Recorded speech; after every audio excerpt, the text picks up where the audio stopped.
Hi folks, Tom Fandabi, Dozi, thanks for tuning in. So in my previous video I put together this 17th century pocket survival fishing kit and a willow rod.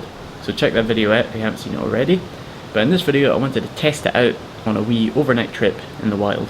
Now from previous experience of fishing in this river, I know it's not all that productive, so I didn't really have that very high hopes of catching anything to start with, but hey, just like anything in the series, it's all about going through the process, testing the kit, seeing how it behaves in the field and learning from there. I'm going to try one of the crooked pin hooks with the horsehair leader and an elder float.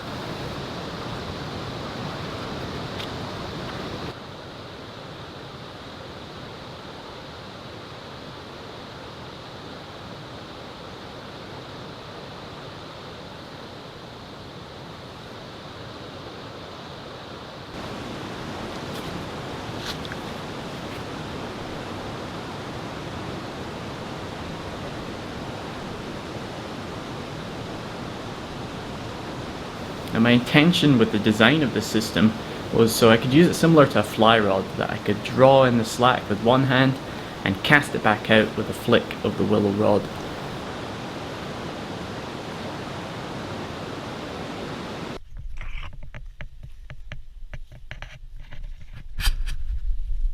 Also, the excess line I wrapped at the base of the rod so I could release or take in more line if needed.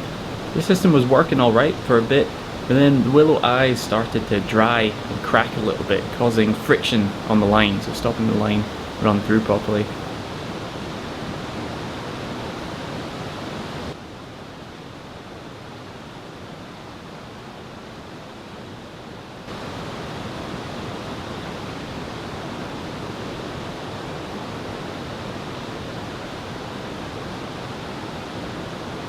I also had one of the eyes break on me, which is probably my mistake with the willow bark lashing. The worm and horsehair leader were sitting in the water quite well, and certainly more subtle than my primitive fishing kit, but after a couple hours of trying and not seeing any activity at all, I decided to go find my campsite for the night.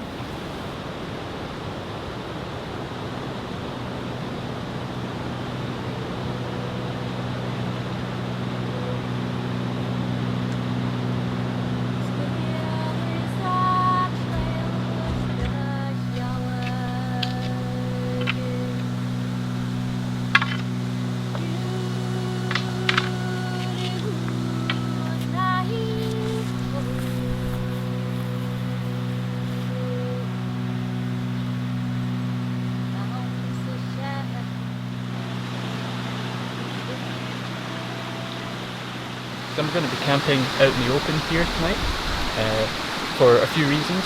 First of all, I wanted to try out just sleeping out in the Plaid like a bivvy, because from old stories and accounts it's what Highlanders often did instead of building a shelter.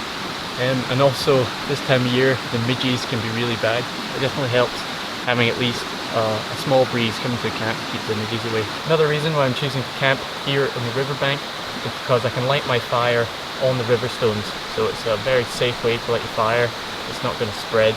It can be dangerous to light a fire inside a forest like this because the soil is often very peaty.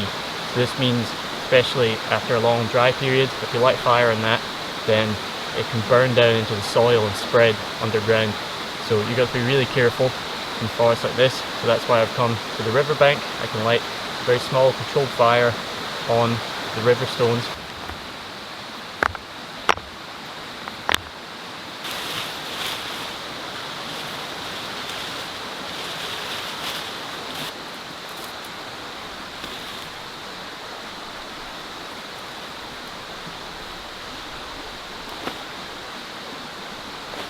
So I like to prepare my firewood as soon as I get to camp, just so it's out the way and it's good to go. I arrange my firewood order of size from smallest close to the fire, going bigger as you go. This means you can light it and feed it really quickly. There isn't a lot of dry tinder stuff, but what you can do is just collect what you can, even if it's a bit damp, put it in the pockets of your Plaid and just let your body heat dry out a bit, and that hopefully gives you a better chance to get a fire going. Looks like I'm going to have to make some feather sticks. It's not that much dry stuff. Ooh, the midges are bad. We've got a little bit of dryish grass I collected on the way. It's not ideal, so let's hope the feather sticks help it along. Oh. Last time I did a Highlander overnight, midges tested me there as well. Need to remember my bog myrtle.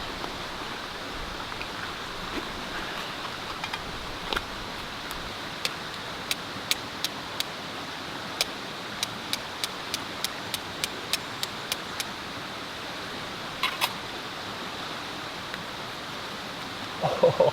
Ooh.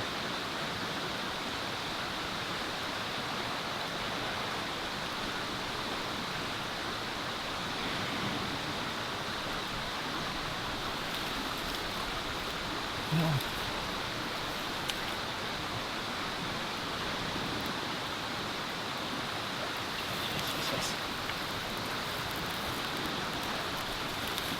Oh, that one took a lot of work.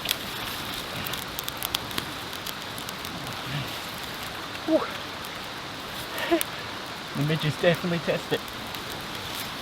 But you are rewarded with smoke. And they are vanquished.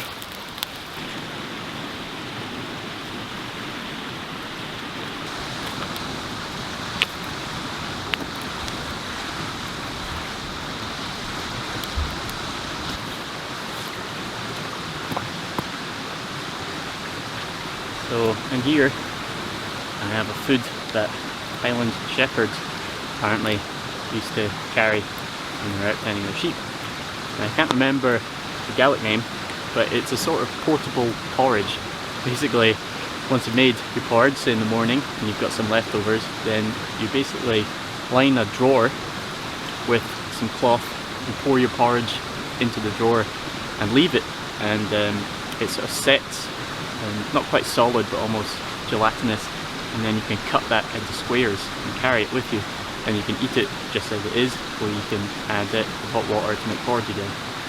So this is the first time I've tried it. I think it's still a bit wet, but it does sort of work. You can put it in a bowl, you've got a scallop shell on top of it, and it's not going to spill because it's solid enough that it won't leak. Speaking of historical cooking, I'm currently following a fascinating series called Cooking Across the Ages on the Great Courses Plus, where you can learn about and follow loads of real historical recipes all the way from ancient Rome, Imperial China, the Vikings and much more, really getting a taste for the past while also giving you insight on the way of life, trading of different spices and the labour that was involved in making some of these historical dishes.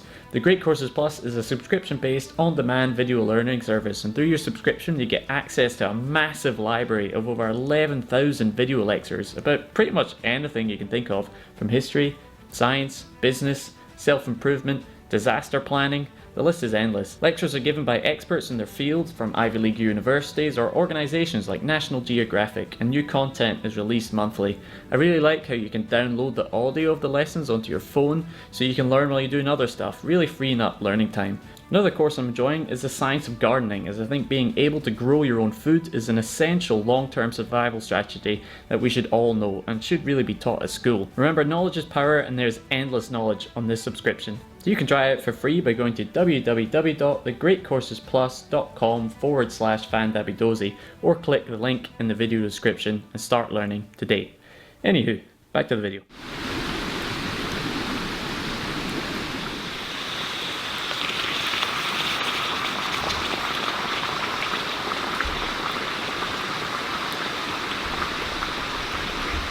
Add some wild thyme flowers for some flavour. Just growing right next to the fire here. With the portable porridge.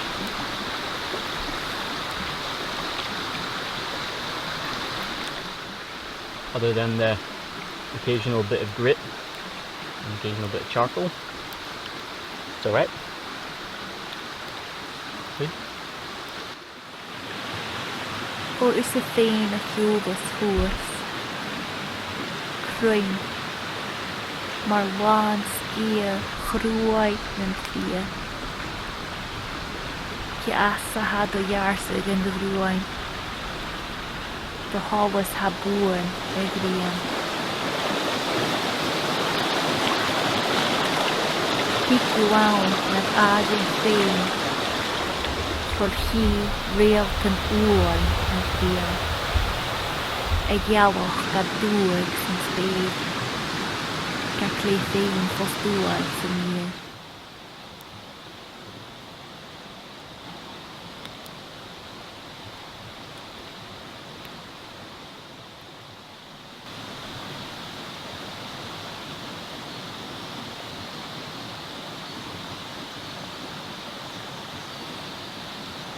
Morning.